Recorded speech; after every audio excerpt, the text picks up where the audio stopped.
কোম্পানির সবাই জানতো প্রেসিডেন্ট অন্য কারোর সঙ্গে লিফট ভাগ করে নিতে পছন্দ করেন না, কিন্তু নতুন আসা মেয়েটির সে খবর ছিল না। কাজের প্রথম দিনেই সে সোজা লিফটে ঢুকে পড়ল এবং ভুলবশত প্রেসিডেন্টকে জড়িয়ে ধরল। আতঙ্কে সে হঠাৎ প্রেসিডেন্টকে মাটিতে ফেলে দিল, এমনকি তার এক জুতাও কোথায় যেন হারিয়ে গেল। সবাই ভয় পেয়ে ছুটে পালালো, তাকে একা রেখে দিল প্রেসিডেন্টকে তুলতে।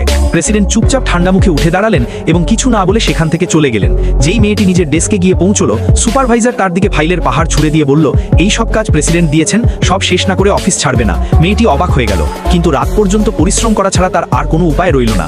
রাতে ক্লান্ত শরীরে যখন সে অফিস থেকে বেরোলো, তখন গুন্ডাদের একদল তাকে অপহরণ করতে এলো। কিন্তু ঠিক তখনই প্রেসিডেন্ট তার বিলাসবহুল গাড়িতে সেখানে পৌঁছলেন এবং দুষ্কৃতীদের তাড়িয়ে দিলেন।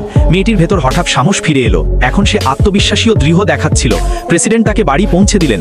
গাড়ির ভেতর মেয়েটি লজ্জা পেয়ে প্রেসিডেন্টের গাল থেকে ধুলো মুছে দিল। এটা দেখে সহকারী ইচ্ছে করে স্টিয়ারিং ঘুরিয়ে দিল, ফলে মেয়েটি প্রেসিডেন্টের বাহুতে পড়ে গেল।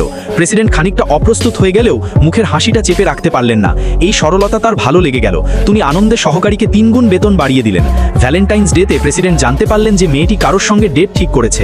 অস্থির হয়ে তিনি তৎক্ষণাৎ বললেন, চলো আমার জন্য একটা উপহার কিনে দিই। মেয়েটি প্রথমে না করতে চেয়েছিল, কিন্তু প্রেসিডেন্টের দেওয়া 20,000 ইউয়ানের বোনাসের সামনে সে রাজি হয়ে গেল। দুজনে মলে গেল। মেয়েটি জানালার পাশে রাখা গয়নাগুলোর দিকে মুগ্ধ চোখে তাকালো, কিন্তু স্পর্শ করতে সাহস পেল না।